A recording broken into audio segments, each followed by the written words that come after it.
অনুগ্রহ করে মনে রাখবেন, এই অনুষ্ঠানে অংশগ্রহণকারী ব্যক্তিদের সমস্ত মন্তব্য এবং মতামত একান্তই তাদের নিজস্ব। জীবনের ধন কিছুই যাবে না ফেলা, মনীষীর এই আপ্তবাক্য আধুনিক যুগে ব্যবসা থেকে জীবন সব ক্ষেত্রেই কার্যকর হচ্ছে। দুর্গন্ধময় পোলট্রি লিটার থেকেই তৈরি হচ্ছে জমির প্রয়োজনীয় জৈব সার। সমস্যা মিটছে বর্জ্য অপসারণের, সমস্যা মিটছে চাষের জমির। পূর্ব ভারতের বৃহত্তম লেয়ার ফার্ম হল সনকামাতা পোলট্রি প্রাইভেট লিমিটেড। প্রায় 28 লাখ মুরগির এই ফার্মে এতদিন বর্জ্য ছিল এক বড় সমস্যা। জাপানি প্রযুক্তিতে সমস্যা পরিণত হয়েছে সম্পদে। মুরগির লিটার থেকেই তৈরি হচ্ছে জমির জৈব সার। মুরগির লিটার ও গোবরের সাথে মেশানো হচ্ছে humic acid, rock phosphate, zinc sulphate, magnesium sulphate, ferric chloride ও এনজাইম ব্যাকটেরিয়া সহ বিভিন্ন প্রয়োজনীয় উপাদান। চাষির হালে আসবে পরিবেশ বান্ধব জৈব সার।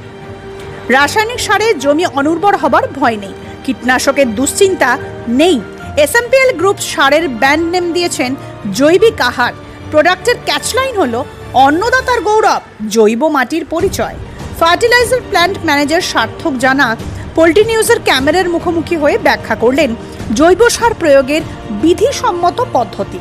আচ্ছা, এটা হচ্ছে আমাদের যে ওই লিটার ফিটার নিয়ে যে প্রবলেম হচ্ছিল, বাইরে ফেলতে হতো, হতো, সেটা করার জন্য আমরা এখান থেকে জৈব সার উৎপন্ন করছি। জৈব সারটা কিভাবে হচ্ছে না, জৈব সারটা হচ্ছে আমাদের যে লিটারটাকে মোটামুটি ওর নাইট্রোজেনের পরিমাণ কমিয়ে ওখানে কিছু কেমিক্যাল মিক্স আপ করে তাকে দানা তৈরি করে রূপান্তরিত করে আমরা ওইটা প্যাকেজিং করে বিক্রি করছি। আমাদের যে এই সারটা তৈরি হচ্ছে, আমরা প্রথমে এটাকে লিটার থেকে আনছি, ঠিক আছে। পোলট্রি ম্যানুয়ার আনলাম, ওর সাথে প্রথমে আমরা বেন্টোনেন পাউডার মিশালাম। তারপরে আমরা ওর সাথে রক ফসফেট মিশিয়ে তারপরে কিছুক্ষণ রাখার পর জিঙ্ক সালফেট, তারপরে আমাদের magnesium sulphate, humic acid, fulvic acid, aluminium sulphate, ferric chloride, boric acid, এইসব মিশিয়ে আমরা এটাকে ফিডিং স্টার্ট করে দিচ্ছি।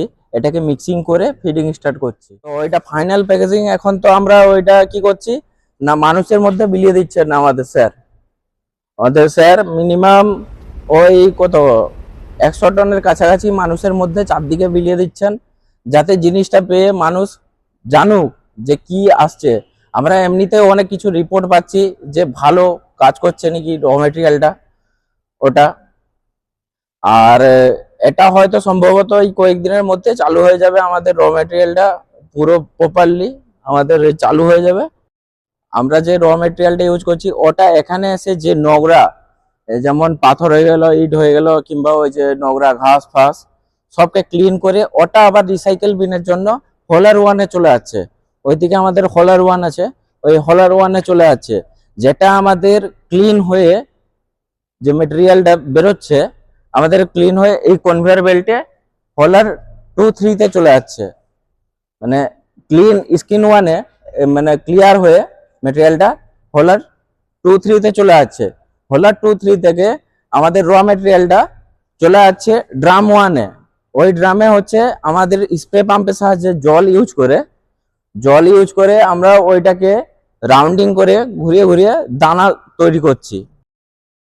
আমাদের এরকম দানা তৈরি হওয়ার পরে এইটা ভিজে যাচ্ছে, তো র মেটেরিয়ালটা তাকে মানে হিট করার জন্য আমাদের ড্রাম 2-তে আগুন জ্বালিয়ে, কাঠের আগুন, 75 কেজি মতন কাঠ ওয়েস্ট হয় আমাদের, কাঠের আগুন জ্বালিয়ে ওই হিটিং ড্রামে 300 থেকে 500 ডিগ্রি সেলসিয়াসে আমরা হিট করছি এটাকে, র মেটেরিয়ালটাকে। হিট করার পর আমাদের যে র মেটেরিয়ালটা ওটা গরম হয়ে আছে, সেটাকে ঠান্ডা করার জন্য আমরা র মেটেরিয়ালটাকে হিটিং ড্রাম থেকে কুলিং ড্রামে নিয়ে যাচ্ছি। ড্রাম 3-তে কুলিং ড্রামে নিয়ে যাচ্ছি। কুলিং ড্রাম থেকে আমাদের যে র মেটেরিয়ালটা বেরোচ্ছে ওর সাথে অনেক ডাস্ট ফাস্ট থাকছে, ঠিক আছে। ওই ডাস্টটা ক্লিয়ার করার জন্য, যে অ্যাকচুয়াল দানাটা সেটা পাওয়ার জন্য স্কিন 2-তে আমাদের ওই ডাস্টটা ক্লিয়ার হয়ে আবার রিসাইকেল বিনের জন্য চলে যাচ্ছে কনভেয়ার ওতে। আর যেটা অরিজিনাল আমাদের দানাটা, সেই দানাটা এখানে চলে আসছে স্কিন 3-তে।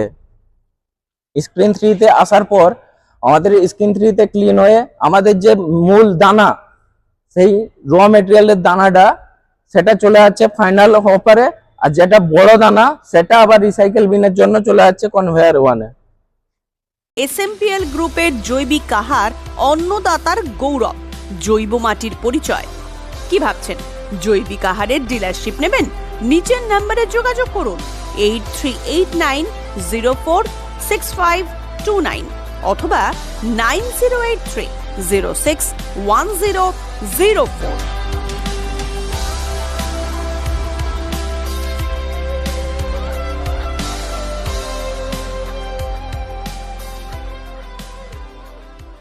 পোল্ট্রি শিল্পের এই ধরনের আরো আকর্ষণীয় ভিডিও দেখার জন্য আমাদের চ্যানেলটি সাবস্ক্রাইব করুন এবং ফেসবুক পেজটি ফলো করুন। ধন্যবাদ।